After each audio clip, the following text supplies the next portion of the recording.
Bienvenue au tout nouvel épisode de Parler sans fin. Aujourd'hui, on a le privilège d'être à l'organisme Espace Jeunesse en marche. On est très heureux de recevoir deux responsables de chez La Sonde, Raphaël Malouin, chef de projet marketing, et Mathieu Simard, chef de la direction des ressources humaines.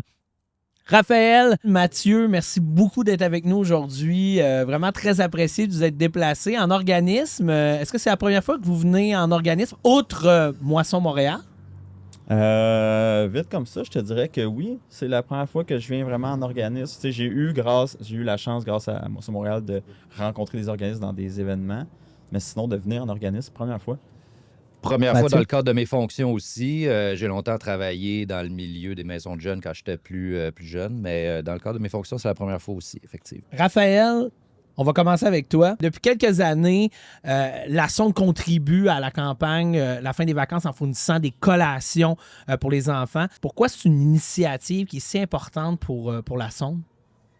Ça fait partie de notre historique aussi. Tu sais, je veux pas me répéter, là, je vais faire de la pub pour le podcast de Noël Oui, qu'on c'est avait ça, fait, parce mais- que Raphaël, c'est pas la première fois qu'il Exact, est avec nous exact. pour le podcast, c'est la deuxième fois. Et c'est la première fois qu'on reçoit deux Un fois Bon. le même Ça en invité. dit long là, sur mon implication. Fait que, tu sais, je répéterai pas trop, mais techniquement, ça fait partie de l'ADN. Tu sais, c'est dans nos racines de redonner chez la Sonde, ou du moins, en tout cas, de trouver une deuxième vie, peut-être à la nourriture, de la nourriture qu'on produit ou qui a été produite. Ça a commencé par une cannerie, la Sonde, tu sais, je le répète. Mais voilà, fait que c'est pour ça qu'après ça, pourquoi destiné aux jeunes? Quelque part dans notre histoire, à un moment donné, on a juste compris que la jeunesse, c'est un peu la relève. Tu sais, on a commencé à avoir peut-être des petites initiatives un peu plus poussées pour ça. Mhm. Puis la fin des vacances, quand on a... c'est avec Lisa de votre équipe là, que j'avais travaillé ça. Mais Lisa m'avait présenté la fin des vacances comme étant... c'est un programme qui arrive à la fin de l'année scolaire quand que l'aide alimentaire qui vient avec les programmes scolaires disparaissent. Mhm. Il y a un manque à quelque part, puis moi, ça m'avait vraiment touché, puis ça fait tellement un beau lien avec les valeurs, avec tout le côté de la Sonde, Ouais. de Renaudet, d'être présent dans les communautés, que ça n'a pas été trop long qu'on a dit, on embarque. Puis voilà, je pense que c'est notre 3e année pour la fin des vacances, puis ça grossit d'année en année. Puis nous, on est content, notre implication augmente aussi d'année en année. Fait que c'est juste, pour moi, ça a toujours été naturel, un peu le fit entre le programme de la fin des vacances, la Sonde, puis redonner aux jeunes. Tu sais. Juste pour préciser, c'est quel type de produit, là, juste pour que les gens qui nous Ouais. regardent soient au courant, c'est quel type de produit que vous fournissez dans le cadre de la fin des vacances? Pour la fin des vacances, ça a été variable d'année en année. Là, on fait autant des jus chez la Sonde que des sauces à pâtes, des soupes, etc., des collations. Ouais, exact. De pâtes de fruits, en fait. Cette année, on est allé 100% avec le fameux petit jus. On en a donné, si je ne me trompe pas, c'est 83 000 unités de petits jus cette année. Donc, on est allé pour le côté pratique de la chose, mais c'est un emblème, je pense. Le fameux petit jus de Oui. 200 ml avec une paille. Là. Oui. Donc, on est allé avec ça cette année. 83 000 unités que vous avez envoyées? si je ne me trompe pas, ou 82 900, quelque chose comme ça. Là. Mais plusieurs camions de petits jus qui sont partis de Rougemont, puis qui sont allés chez vous, chez Moisson Montréal. Puis après ça, là, vous faites votre travail exceptionnel. Est-ce que tu penses que les enfants vont apprécier? Je pense, j'ai aucun doute que oui. Je Avoir le la souhaite. popularité de ces saveurs et de ces formats-là, c'est certain que oui. Ouais, je suis convaincu. Là, j'ai une question qui est vraiment très importante, puis c'est une question qui est pour vous deux, en fait. On va commencer avec toi, Raphaël. Étiez-vous du genre à échanger vos collations avec vos amis dans la cour d'école? On va commencer avec toi. C'est une bonne question. J'ai été chanceux au primaire, j'habitais en face de l'école. Là. Moi, mon rêve était d'aller à l'école en vélo, puis ça ne servait à rien. Je traversais la rue, je rentrais dans l'école. J'avais pas de lunch, mais les seules fois que j'avais des lunchs, ça se peut qu'il y ait du petit trafic qui se faisait dans le cours arrière de mon pudding. Je te l'échange contre un petit jus, contre une barre tendre. Je l'ai fait un peu, je dois l'avouer. Mais non, c'était pas dans ma pratique courante de le faire. Je sais pas pour toi. Moi, je dînais à l'école à tous les midis, puis c'est quelque chose qui faisait partie de mon ouais, quotidien. Ouais, généralement avec la même personne. Là, lui, il me donnait ses 2 à caramel. Moi, je lui donnais d'autres choses. Ça pouvait varier. Mais on avait un deal, moi, puis lui. Il y avait beaucoup de trocs. Ah, vous aviez un deal là, ensemble. Là. Ouais, lui, dans son lunch, à tous les jours, il y avait le même petit dessert, puis il le mangeait pas. Fait que, à un moment donné, ça a été naturel de pouvoir travailler ensemble pour notre bien commun. OK, c'est bon, ça. Vous voyez, moi, j'étais plus du type transaction carte Pokémon. Moi, ça, c'était ma génération. Ouais, c'était nous autres, c'était les gâteaux, les petits gâteaux vachons. Là. Avec de la nourriture, les collations que tu Non, c'était vraiment Pokémon. juste le troc Pokémon. Là. Tout le monde arrivait avec son cartable dans la récré. Il y a eu ce buzz-là. Je sais pas, c'était incroyable. Moi, j'ai genre 35 dans le fond, fait que j'imagine que c'est dans votre... 34, ouais. C'est ça. Moi, c'est plus... On troquait les bonhommes de Star Wars. OK. Ça, de mon âge. Là. Première génération, la première trilogie, je me rappelle Luke Skywalker de Return of the Jedi. Là, je l'avais en 3e année dans le carré de sable. À cette heure, ça vaut comme 5 000 $, puis là, tu l'as échangé. Je l'ai encore. OK, c'est bon. Mais donc, c'est ça. Nous, il y avait les cartables. C'était vraiment la grosse mode des Pokémon. Ça a fait un buzz, si bien qu'ils ont interdit ces transactions-là dans la cour d'école. Ouais, on n'avait plus le droit d'échanger de cartes de Pokémon. Fait que... Vous êtes revenu aux collations. Oui, c'est ça. C'est ça. Plus safe. On va y aller avec une autre question pour toi, Raphaël. Comment est-ce que cette implication-là de la sonde envers Moisson Montréal pour la fin des vacances s'intègre dans la culture de votre entreprise, là, puis dans les valeurs? Tu sais, puis il va pouvoir m'aider, Mathieu, tu sais, au niveau plus valeur, mais ce qui est le fun chez La Sonde, c'est que tout ce qui est valeur, culture, c'est une entreprise qui est familiale, La Sonde, même par sa grosseur, c'est encore la famille La Sonde qui est présente, puis ça se ressent dans l'entreprise. Puis autant les nouveaux que les plus vieux, on ressent tout l'aspect familial, l'aspect entraide. Qui a toujours été là. Ça fait pas des années et des années. Comme tu l'as brièvement mentionné tantôt, l'organisation a été bâtie sur les bases un peu de l'entraide, puis pouvoir vendre des produits quand on avait de la difficulté de vendre à l'époque là, dans les marchés locaux.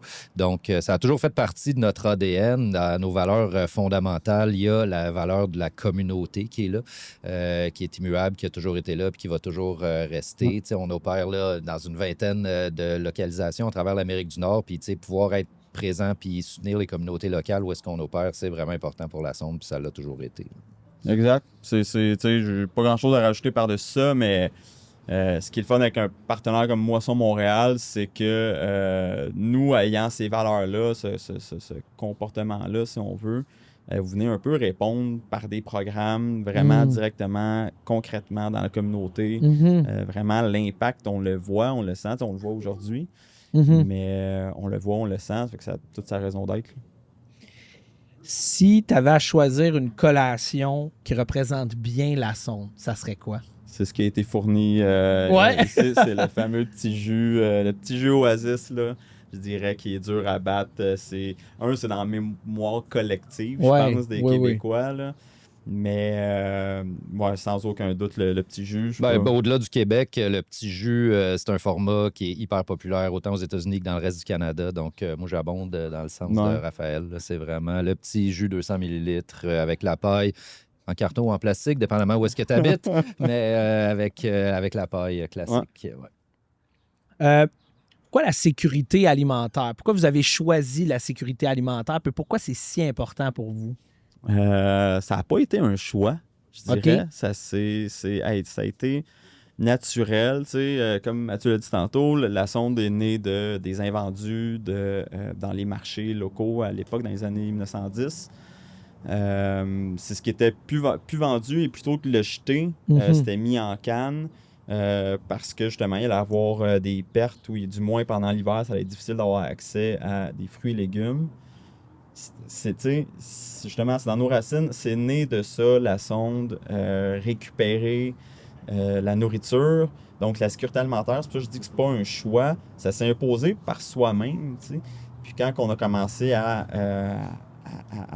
faire de l'entraide locale, si on veut, pas juste avec le côté du commerce, mais de commencer à s'impliquer dans les communautés, automatiquement, on est allé dans des petites banques alimentaires locales ou sinon, commanditer des produits pour des paniers, pour des levées de fonds, quoi que ce soit. On a été présent très tôt, je dirais, pour justement soutenir un peu au niveau alimentaire nos communautés autour de nos usines. Les communautés autour de nos usines, c'est là aussi qu'il y a nos employés. Ça fait juste du sens de les aider, ou d'aider leurs frères, leurs sœurs. Il n'y a pas eu de remise en question. Il n'y a pas eu, de temps en temps, on se dit, OK, c'est-tu vraiment ça? Puis ça dure le temps d'une discussion. Puis comme, ben non, mais c'est sûr que c'est en sécurité alimentaire qu'on doit agir parce que c'est là qu'il y a un besoin, puis c'est le core de la sonde. Ouais, on est en train justement de tout repenser notre stratégie, dont les commandites, tout ça, puis la sécurité alimentaire, ça a été assez rapide là, comme décision.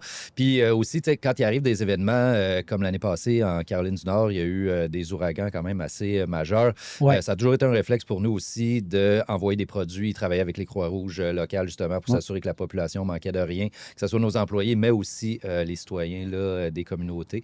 Que ce soit pour les feux qu'il y a eu en Californie aussi, il y en a eu dans l'Ouest canadien. Donc, on est tout le temps prêt à envoyer des produits justement pour soutenir les communautés. Justement, ce qui s'est passé en Caroline du Nord, j'ai trouvé ça assez incroyable. Là. Tantôt, je parlais de l'aspect familial, très près des employés chez la sonde, mais on a autant une usine en Californie qu'on en a une à Calgary, qu'on en a à Rougemont. Puis, il y a eu cette genre de mobilisation assez naturelle qui s'est fait de, là, entre usines, on s'est mis à s'appeler « Hey, as-tu des produits qu'on pourrait envoyer à notre usine en Caroline du Nord qui est touchée? » Donc, on a trouvé un contact local autour de notre usine d'un organisme qui pouvait prendre nos dons. Puis là, on s'est coordonné partout à travers les États-Unis, Canada pour emmener des produits à cette place-là pour aider la communauté qui a été touchée. Wow! Encore même le directeur d'usine qui s'était mis volontaire pour chauffer le camion. Là, on a dit non, on va trouver du monde. Wow! OK, il y a vraiment eu comme un effet de groupe. C'est là que je dis que le côté entraide, camaraderie est très, très fort. Les gens se connaissent, en directeur d'usine, entre au niveau des RH aussi, l'équipe est assez forte. Ça s'est juste appelé, puis on a besoin, OK, ben on est là. Puis en 48 heures, c'est réglé. Puis, wow! C'est un beau, un bel exemple justement de qu'est-ce qu'on fait en termes de sécurité alimentaire, à quel point c'est important pour nous, puis c'est seconde nature là, à chaque fois qu'il arrive quelque chose, que ce soit pour des partenariats à plus longue haleine comme avec Moisson Montréal ou bien des événements isolés là, comme des feux ou des catastrophes naturelles. Là. Mathieu, ça fait combien de temps que tu es chez La Sonde? Ça fait 17 ans que je suis chez La Sonde. Mais mon histoire avec La Sonde commence depuis bien avant ça. Quand j'étais à l'université, je travaillais dans l'usine là, comme employé de production là, durant mes études. Fait que donc j'ai vécu en périphérie de l'organisation depuis très longtemps. Puis en tant qu'employé justement de longue date, est-ce que tu sens que tu as un impact lorsque justement La Sonde contribue à des causes comme celle de la fin des vacances? Personnellement, oui, parce que c'est avec mon équipe, l'équipe des communications, puis mon équipe des ressources humaines qu'on est capable d'orchestrer tout ça. Donc, je sens que ça fait partie de mes responsabilités, puis c'est quelque chose que je prends très au sérieux, justement, de pouvoir continuer là, dans cette direction-là. Oui. Puis, si tu avais carte blanche pour inventer une nouvelle façon pour La Sonde de collaborer puis d'aider Moisson Montréal, ça serait quoi? Excellente question. La première chose qui me vient en tête, en fait, ça serait d'être capable de faire une collaboration. Je sais pas, c'est quand même compliqué, mais on parlait des petites boîtes 200 millilitres. Si c'était possible d'imprimer peut-être un packaging spécial pour aider Moisson Montréal dans sa visibilité ou pour peut-être mousser la collaboration ou aider dans la promotion de l'organisation. Je pense que ça peut être vraiment intéressant d'imprimer des petites, soit des étiquettes ou la boîte à jus là, 200 millilitres aux couleurs de Moisson Montréal et La Sonde pour marquer la collaboration. Je ne sais pas à quel point c'est possible. Là. Je ne veux pas vendre du rêve, mais il y en a qui ont commencé à grincer des dents au bureau. Mais si j'avais carte blanche et tout était possible, moi, ça serait la première affaire qui m'aurait en tête. C'est une bonne idée. On vend des paquets de 8 petits jus, puis il y a un montant qui s'en va directement à Moisson Montréal. Édition spéciale. Oui, exact. Ça pourrait être, je pense, quelque chose de faisable. Non, c'est une bonne idée. Donc, on parle d'en fait un petit jus avec une étiquette de la Sonde et de Moisson Montréal. Mettons c'est ça? exact, l'édition spéciale, collaboration. Là. C'est intéressant. C'est Exact. intéressant. Il pourrait avoir aussi une. Hey, moi, je brainstorm Non, avec non, vous vas-y, autres. Là. vas-y. Il pourrait avoir une catchy, une phrase un peu catchy dessus, justement, pour sensibiliser les gens à la sécurité alimentaire. Parce que, tu sais, ce qu'on fait à Moisson Montréal, c'est ça. On veut sensibiliser les gens. On veut, justement, on a fait dernièrement le panier de l'insécurité alimentaire. Je ne sais pas si vous avez eu la chance de voir ça. Ouais. Donc, il y a plusieurs publicités comme ça, puis il y a plusieurs trucs qu'on fait pour vraiment sensibiliser les gens. Donc, si en plus de ça, on pourrait rajouter une petite phrase sur le dessus pour que les gens aient une conscience renforcée, en plus, cette conscience-là par rapport à la sécurité alimentaire. Fait que, Non, et puis là, je pousse l'idée encore plus loin. Là. OK, Quand on t'arrives là, rebondit. à la caisse, puis le monde, il scanne le produit. Tu sais, tu te fais demander des fois, voulez-vous donner un don de X ou Y? Fait que là, avec ce produit-là, tu mets un code spécial. Puis là, quand tu scannes ça, hey, voulez-vous faire un don d'une pièce ou deux à Moisson Montréal, etc., etc. Ça pourrait... On pourrait aller loin. Là. On pourrait aller loin. Bon, on se fera un brainstorm en temps voulu. Je pense que ça, c'est jamais. Ça me dit rien. Ça, oui, des fois, quand tu payes, tu vois nous faire un don à tel Je sais pas si organisme. c'est possible de l'associer Mais avec ouais, un code barre sur un scan, produit spécifique. On va se mettre là-dessus. Ça va être une bonne idée. Peut-être pas de nos gens de marketing approuvent ça en ce moment. Ouais, non, c'est ça. On va s'asseoir avec eux en jaser avant. Mais là, on idéalise. Là. Oh, ouais. Oui, on est dans du carte blanche. Là. OK. La prochaine question, c'est pour vous deux.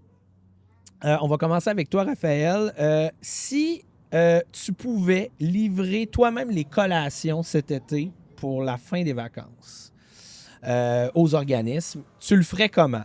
A, en courant à la manière de Forrest Gump. B, en costume de mascotte.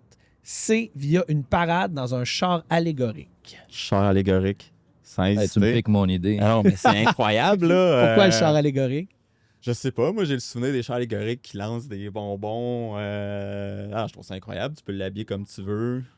Ça roule pas trop vite. Tu pars, tu fais ton petit chemin, tu aides les gens en cours de route. En même temps, ça Semble bloque que- les rues, donc il n'y aura pas de trafic. Exact. Ça se peut que j'entende des mauvais mots, mais non. Alors que Forrest Gump, ça va vite. Tu vois pas qui t'aide. Tu sais, il y a un côté le fun là, d'aider, c'est la discussion, c'est créer des liens. Mais je pensais que tu allais Mais- dire ça, Forrest Gump, parce que tu sais, quand on va des fois en voyage, on court ensemble le matin. et exact, tout et c'est tout. vrai. Fait que, Écoute, on ira courir avec, on se remplira les poches de Ouais. petits jus. Mais oui, peut-être que de ma personnalité, ça aurait été ça. Mais j'aime bien le char allégorique pour le côté, tu peux le brander. Comme tu ludique veux, là, et tout, et tout. ouais. Moi, c'est ce que j'aurais choisi aussi. Tu votes là, pour ça le serait char moi, allégorique définitivement, parce que en plus de travailler, de vivre ma vie professionnelle, je suis musicien dans mes OK, passe-temps. OK. Je suis batteur, guitariste, j'ai une couple de bandes avec qui je joue. Fait qu'il pourrait avoir un de mes bandes sur le char allégorique pendant que Raphaël, déguisé en mascotte, exact. distribue les produits. Il faudrait qu'on se trouve d'ailleurs une mascotte chez La Sonde, un petit jus ou. Vous n'avez pas de mascotte officielle? Non. On n'avait pas eu On a- quelqu'un déguisé en boîte à jus à un moment donné? Là? Je sais qu'on en a déjà discuté il y a 2 ans. Je me souviens qu'on en avait beaucoup jasé. Est-ce qu'on commence? Est-ce On qu'on va-tu crée là? ça? C'est quand même un statement là, en tant qu'entreprise, Ouais, avoir une ouais, mascotte. Mais après une centaine d'années, peut-être qu'on a le droit d'en avoir une, mais non, on va se mettre là-dessus. Ouais, en tout cas, c'est pas les idées qui manqueraient, Non. c'est certain. Fait Rougemont, Montréal, là, ça Un char va. allégorique Ouais. avec une mascotte, c'est bon ça. On a un plan. Les gars, merci beaucoup d'avoir été avec nous aujourd'hui. C'est vraiment très apprécié, mais là, c'est pas terminé parce qu'on a la responsable de l'organisme Espace Jeunesse en Marche, qui est l'organisme où est-ce qu'on est aujourd'hui, qui va se joindre à nous. Madame Hilaire, venez-vous-en. Prenez Salut, place. salut. Oh, bonjour.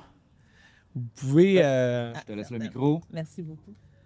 Madame Hilaire, merci beaucoup. Premièrement, merci de nous avoir laissé venir aujourd'hui emprunter vos lieux pour le podcast. C'est très, très apprécié, premièrement. Deuxièmement, est-ce que c'est la première fois que vous êtes invité à un podcast ou... En effet, c'est la première fois, donc j'apprends. J'espère que je ne ferai pas trop de bêtises. Ben là, il faut tenir le micro Le plus micro un collé. peu Là, plus proche. commencez Bon, par déjà. ça. Déjà. Oui, en effet, c'est la première fois. C'est la première fois, la toute première. Super. Et ravi de vous avoir dans notre jardin d'arbres fruitiers. C'est magnifique. Ah, c'est magnifique autour. Merci. Pour commencer, là, parlez-nous un peu de votre organisme et de la mission là, générale. Au fait, l'Espace Jeunesse en Marche a pour mission de contribuer au bien-être et à la santé de jeunes en prise avec des défis, que ce soit au niveau familial, au niveau scolaire, au niveau d'intégration ou psychosocial. Donc, on organise différentes activités, des rencontres, des ateliers, des rencontres avec des professionnels de la santé de façon à mieux servir ces jeunes et de façon à ce qu'ils s'intègrent de façon harmonieuse à la société d'accueil. Et vous offrez aussi de l'aide alimentaire à ces En gens. plus de l'aide alimentaire, nous desservons 400 familles à raison de 30 familles par jour en moyenne, OK. 5 jours par semaine du lundi au vendredi. OK.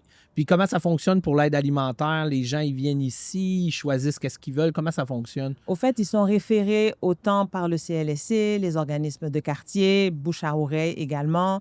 Ils s'inscrivent, ils doivent répondre à certaines questions pour voir s'ils sont éligibles. OK. Et certaines familles viennent à la semaine, dépendamment du nombre d'enfants. Hein. C'est à trois enfants et plus. OK. Ils peuvent venir à la semaine. D'autres, c'est aux 2 semaines et aussi certains au mois.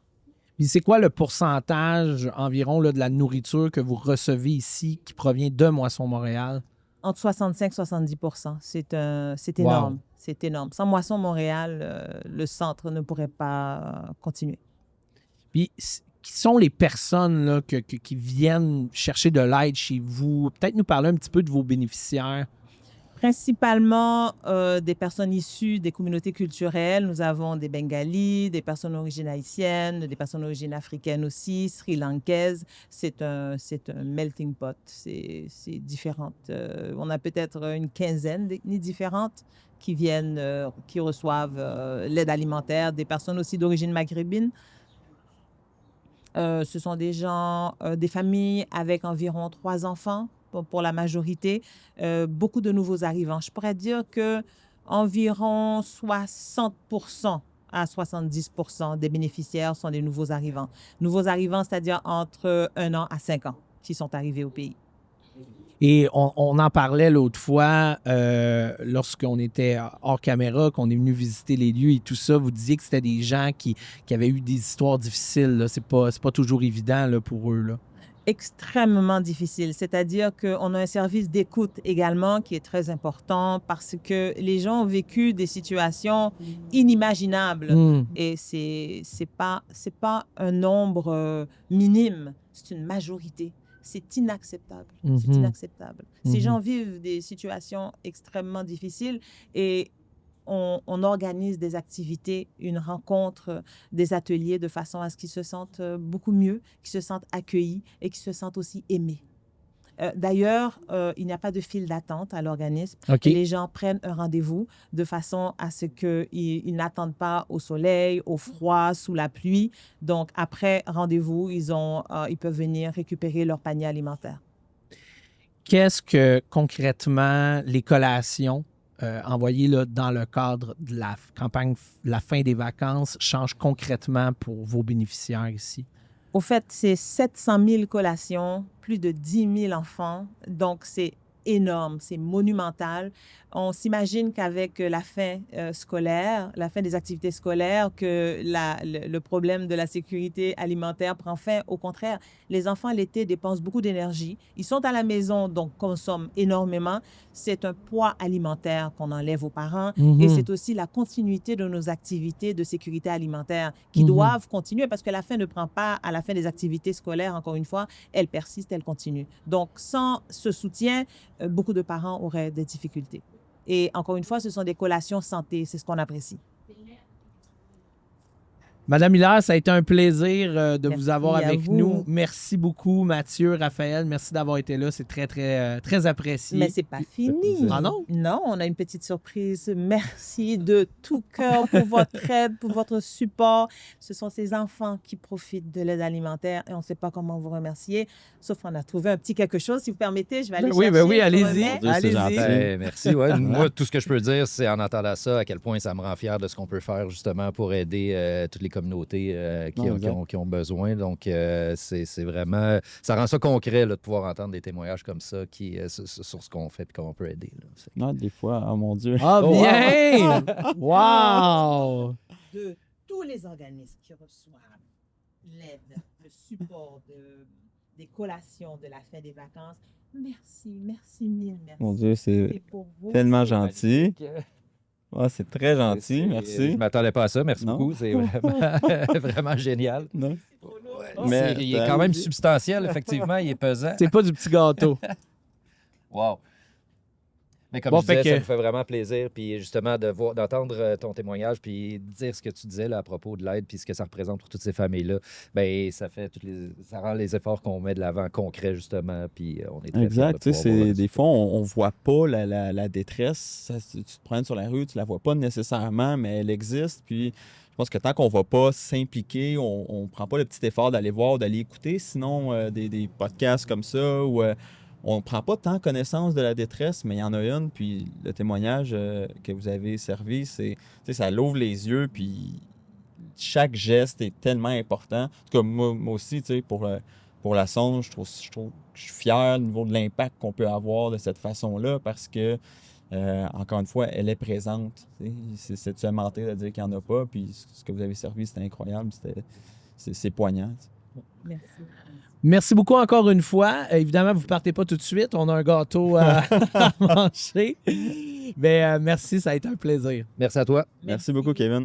Et voilà, c'est tout pour notre épisode spécial de Parler sans fin pour la fin des vacances. Merci beaucoup d'avoir été là et on se revoit très bientôt pour un prochain épisode.